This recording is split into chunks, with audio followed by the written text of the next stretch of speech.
First, visit iReaShare.com and head to the phone transfer page.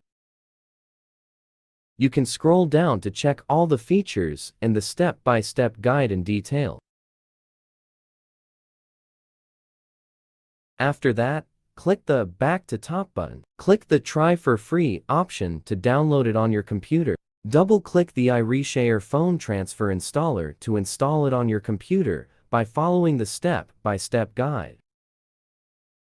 Once finished, click Finish to close setup. Run the software on your computer, then you will see this main interface. Connect your Huawei Android phone to the computer via USB cable. The software will quickly recognize your Huawei Android phone. If prompted, please click OK or Allow on your Huawei Android phone to make sure the connection is established. After successfully connecting, link your Samsung phone to the same computer via USB cable.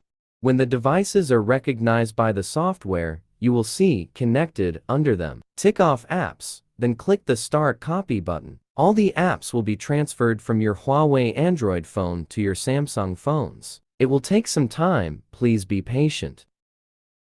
Click OK when the apps transfer is finished.